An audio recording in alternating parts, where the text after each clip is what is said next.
नमस्कार दोस्तों, मैं किस्साबाज वाला लेकर आया हूँ विश्व विख्यात लेखकों की कहानियों का गुच्छा। दोस्तों, अगर हमारी कहानी आपको पसंद आए तो इसे लाइक, सब्सक्राइब और शेयर जरूर करें। तो आइए बिना देर किए शुरू करते हैं आज की कहानी। कहानी का शीर्षक है अनारकली। उसका नाम सलीम था, मगर उसके यार दोस्त उसे शहजादा सलीम कहकर पुकारते थे। गालिबन इसलिए कि उसके खद व खाल मुगलई थे, खूबसूरत था।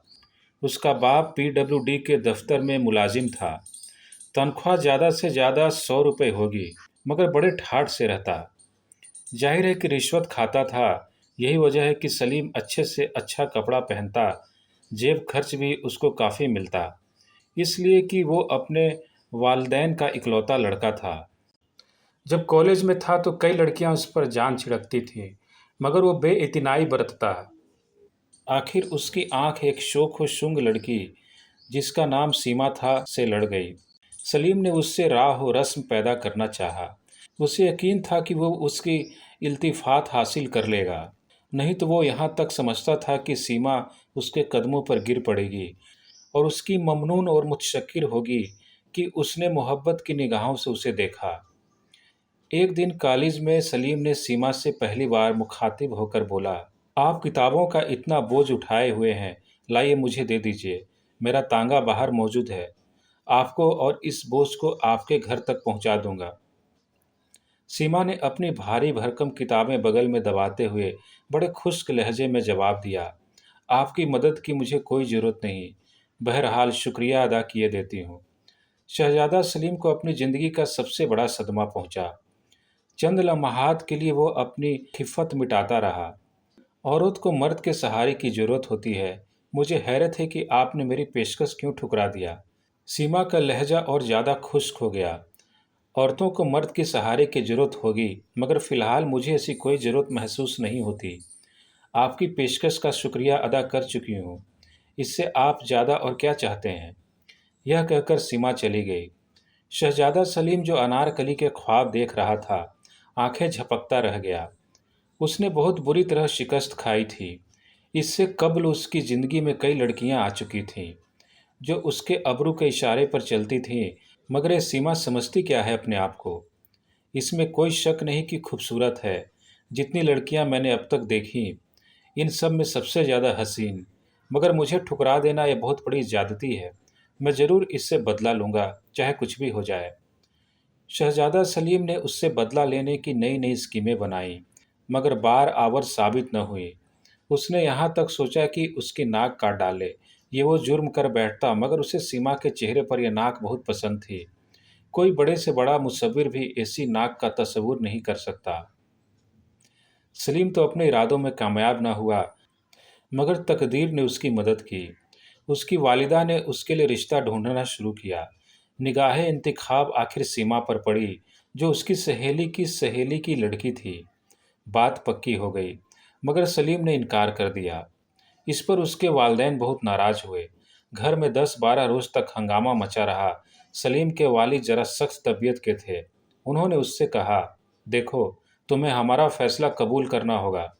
सलीम ने कहा, आपका फैसला कोई हाई कोर्ट का फैसला नहीं। फिर मैंने क्या जुर्म किया है कि जिस पर आप फैसला सुना रहे हैं।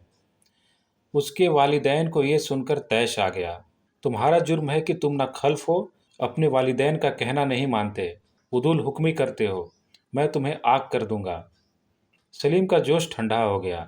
लेकिन अब्बा जान, मेरी शादी मर्जी के मुताबिक होनी चाहिए। बताओ, तुम्हारी मर्जी क्या है। अगर आप ठंडे दिल से सुने तो मैं एक अर्ज करूं। मेरा दिल काफ़ी ठंडा है। तुम्हें जो कहना है फ़ौरन कह डालो। मैं ज़्यादा इंतज़ार नहीं कर सकता।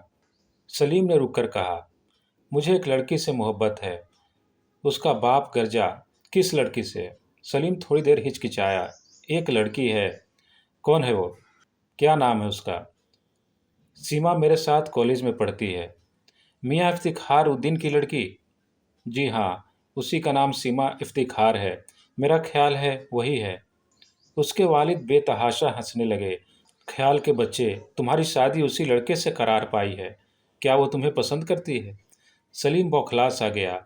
यह सिलसिला कैसे हो गया, उसकी समझ में नहीं आता था। कहीं उसका बाप झूठ तो नहीं बोल रहा था। सलीम से जो सवाल किया गया था, उसका जवाब उसके वालिद को नहीं मिला। चुनाचे उन्होंने कड़क कर पूछा, सलीम मुझे बताओ कि क्या सीमा तुम्हें पसंद करती है? सलीम ने कहा, जी नहीं। तुमने ये कैसे जाना? उससे उसके एक बार मैंने मुख्तसर अल्फाज में मोहब्बत का इजहार किया था, लेकिन उसने मुझे तुम्हें दरखुर इतना ना समझा। जी हाँ, बड़ी बेरुखी बरती। सलीम के वालिद ने अपने गंजे सर को थोड़ी देर के लिए खुजलाया और कहा, फिर तो ये रिश्ता नहीं होना चाहिए। मैं तुम्हारी माँ से कहता हूँ कि वो लड़की वालों से कह दे कि लड़का रजामंद नहीं। सलीम एकदम जज्बाती हो गया। नहीं अब्बाजान, ऐसा ना कीजिएगा। शादी हो जाए तो सब ठीक हो जाएगा। मैं उससे मोहब्बत करता हूँ और किसी की मोहब्बत अकारत नहीं की जाती। लेकिन आप लोगों को मेरा मतलब है, सीमा को ये पता न लगने दीजिए कि उसका विवाह मुझसे हो रहा है, जिससे वो बेरुखी और बेएतिनाई का इजहार कर चुकी है। उसके बाप ने अपने गंजे सर पर हाथ फेरा। मैं इसके मुतालिक सोचूंगा। यह कहकर वह चले गए। उन्हें एक ठेकेदार से रिश्वत वसूल करनी थी। अपने बेटे के शादी के इखराजात के सिलसिले में शहजादा सलीम रात को पलंग पर सोने के लिए लेटा तो उसे अनार की कलियां ही कलियां नजर आई। सारी रात वो उनके ख्वाब देखता रहा।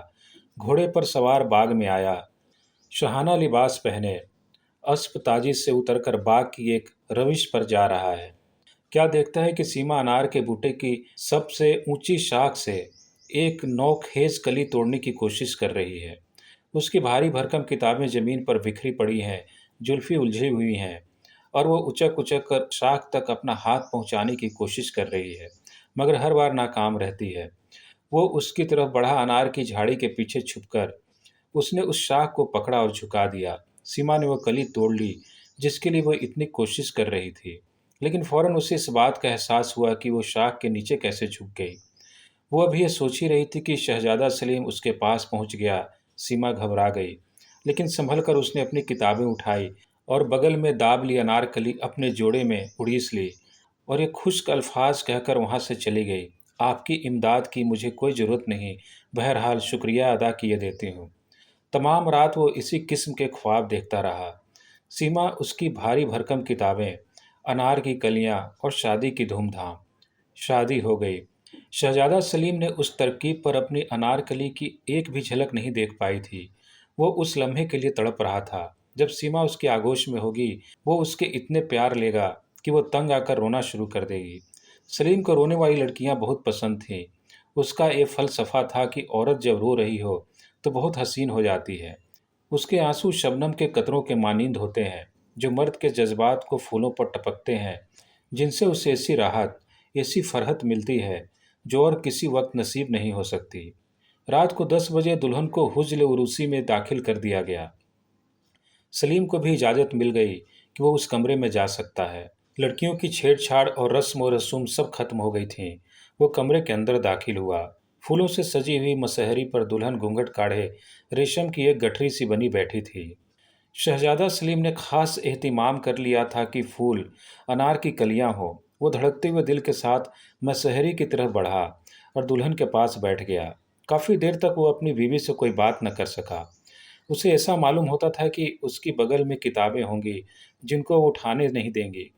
आखिर उसने बड़ी जुर्रत से काम लिया और उससे कहा, सीमा।